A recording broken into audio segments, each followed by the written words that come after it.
everyone, and welcome to Lipstick on a Rig. Today we're going to be making a medium-sized produce bag. And if you're interested, I will link to my other produce bag tutorials in the description. And for this project, we're going to be using size 4 worsted weight cotton yarn. And this is just the Lily Sugar and Cream, and the color is teal. I'm also going to be using a size N or 15 or 10 millimeter crochet hook.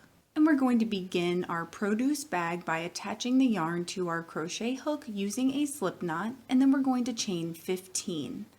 And if you're unfamiliar with any of the stitches used in this pattern, then please check the links in the description because I will have my stitch tutorials listed down there for you. And once you have your 15 chains in place, then you're going to skip the first 2 chains directly beside your crochet hook, and in that third stitch from your crochet hook in the back loop only, you're going to place a double crochet. And then you're just going to place 1 double crochet in the back loop only of each stitch in the row. So when you get to the end of your row, you should have a total of 13 double crochet stitches and a chain 2. And when you get to the end of your row, what you're going to do is turn your work this way so that you can work up the front side of your first row of chains. So in those front loops only, we're going to place 1 double crochet in each of our front loops, going all the way up the side of our produce bag. And this will create a circle with your pattern.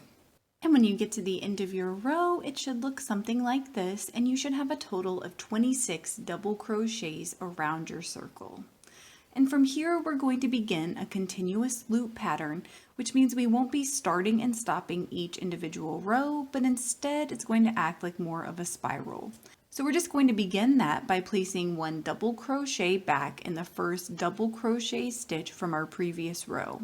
And then we're going to place 1 double crochet in each stitch in each row. And again, you shouldn't be able to tell the beginning and end of each individual row because it should be a spiral. So go ahead and place 1 double crochet in each stitch in each row to build the body of your produce bag. I went ahead and placed roughly 10 rows of placing 1 double crochet in each stitch in each row, and that does include my first row of double crochets. To finish off our produce bag, what we're going to do is place 1 single crochet in our next 5 stitches. And then we're going to place 1 slip stitch in our next 5 stitches. And after you place your 5 slip stitches, then you're just going to cut and tie off your yarn. And next we're going to grab our strand of yarn again, and we are going to weave it in and out of our double crochet stitches like this. And make sure you lay your produce bag down flat and that you don't have any cinches within that.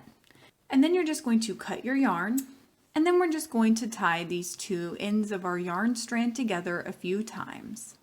And to cinch up your produce bag, all you have to do is just pull on that strand of yarn.